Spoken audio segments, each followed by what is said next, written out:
Let me tell you what. George W. Bush tells us the American economy is on the move. It's on the move overseas, Mr. Bush. That's the problem. The best jobs in America are being shipped overseas. And this president doesn't get it. Let me talk about taxes for a minute.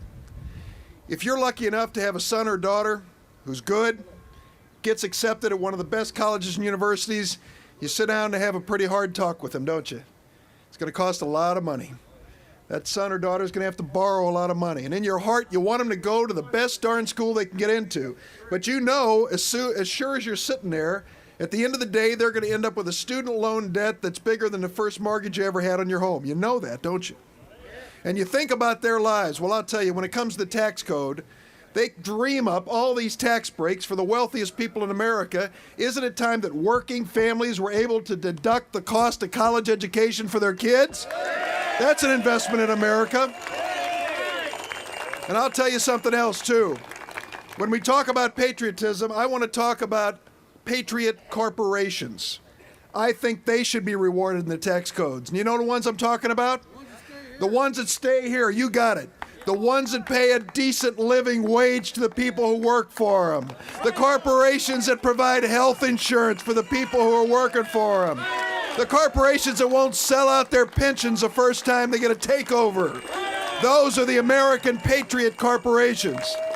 Instead of rewarding all these companies that want to take their money and run, head over to wherever they're going overseas, we ought to reward the companies that stay here to keep America's working. So you got a good job and a good paycheck to build a great family and a great community. That was the story of the labor movement after World War II. It's a labor movement my parents were involved in, and it's part of who I am. I believe that when you can stand together and speak with one voice, you get further in life. If you were alone, your chances wouldn't be as good. You know that. This group down here, the Republicans, call themselves the Ownership Society. Ownership Society. Leo, you know what the motto is of the Ownership Society? Just remember, we're all in this alone. That's right. We're all in this alone when it comes to Social Security. We're all in this alone when it comes to Medicare. We're all in this alone if you get hit by Hurricane Katrina. We're all in this alone. I don't believe that. That isn't what America's all about. I look out here and I see black, white, and brown men and women. We are part of an American family. When one of us falls down, the other stops and picks him up. Let's go. Let's move together.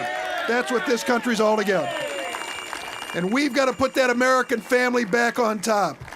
I want to thank the Steelworkers for all the work you did in this last election. You brought us some great people in Congress. And we're trying to return the favor by bringing you some great laws that are long overdue. We're going to have to wait a year and a half now until this president moves on. It's going to be a tough year and a half. And then we're going to put somebody in the White House who really cares about America's working families. And it's about time. Thank you to the Steelworkers for putting steel in the spine of Congress. Let's stick together. Good to see you all.